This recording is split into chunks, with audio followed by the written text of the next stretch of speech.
Welcome back to the Pepsi Cal Sports Report. Joining us now is Rich Feller, the head coach of the volleyball squad. Your team back on a little bit of a roll now. You've won 4 consecutive matches. You went to the Willamette Valley this week, and your opening night was a Friday night in the new arena up there at Oregon, and they were trying to set the all-time Pac-10 record for attendance. They came a little short, but I mean, they had a really good crowd, 6,200 people, and it was a raucous atmosphere, wasn't it? Yeah, it was really fun to be up there. It felt like an opening of their arena, even though it wasn't, just to have 6,000 fans there. They did a lot of promotions. They did a great job getting people in the door.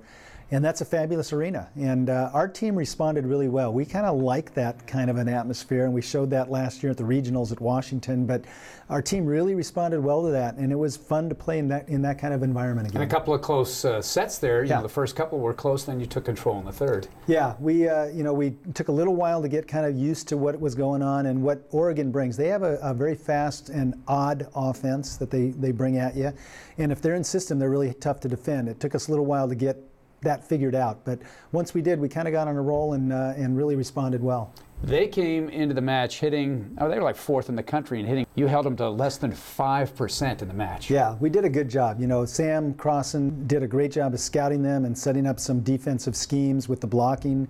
And we put up a big numbers in blocks. I think we had 18 blocks that night, and just something that was pretty good to see for our team, because that is something we've sort of hung our hat on, our blocking the last couple of years, and that hasn't been quite up to par as much as we'd like. And this weekend we kind of showed that we're back, maybe.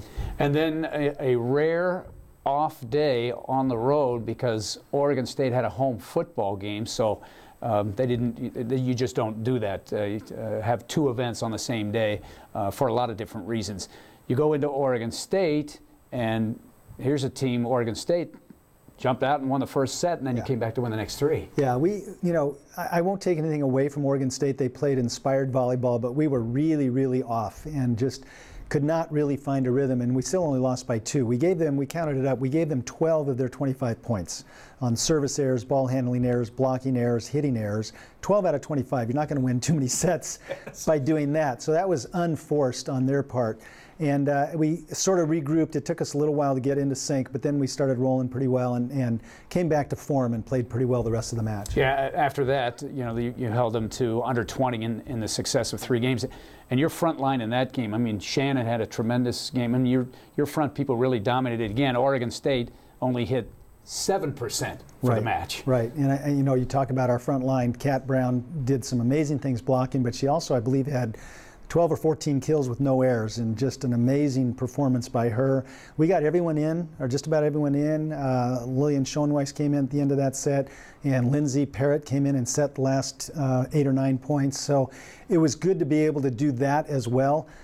Somebody else we haven't talked about a lot, Lauren Lurch, has come in to be the back row counterpart of Christina Higgins, and she's setting records every night she goes out there for career digs for herself. Nice. So she's really become a valuable asset to our defensive side, which is a nice little unexpected bonus for us right now. As they say, to the victors go the spoils of war, and you had a couple of your players honored this past week by the Pac-12 Conference. Yeah, first time for the Pac-12 that we get 2 players honored. We had the offensive players, Tara Murray, for what she did offensively against the 2 Oregons, and Kat Brown as a defensive player, which to me is a great honor for a blocker, because that's the unsung, I use an analogy, that's the D lineman, that gets no credit but is responsible for a lot. And the middle blocker is that. She works very, very hard, often doesn't get set enough, is often only in on a double block, but she really got recognized by a Defensive Player of the Week for the Pac-12. Well, and Tara again had double digits, double-doubles twice.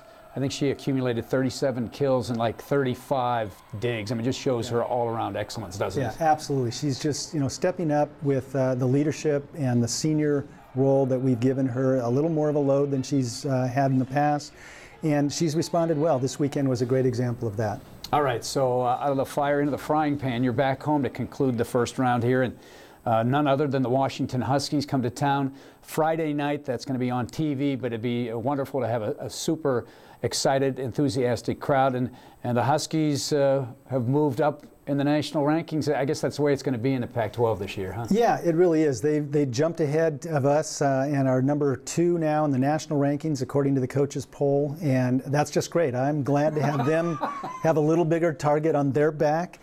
We've had great success against them the last 3 times we played them, you know, twice last year in conference and then in the regionals.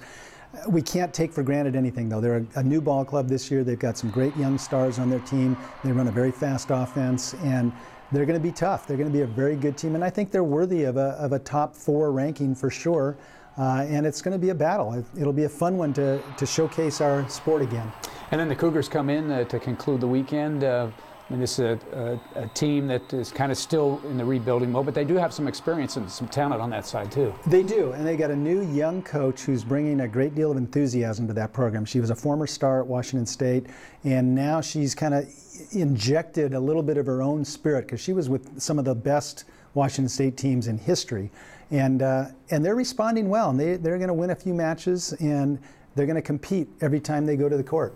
So it'll be a good test as your team does well, hopefully on Friday night, and then come back and you have to emotionally stay up for the Saturday match. Sometimes that's difficult, but I'm sure you'll have the squad ready to go. Congratulations and good luck this week.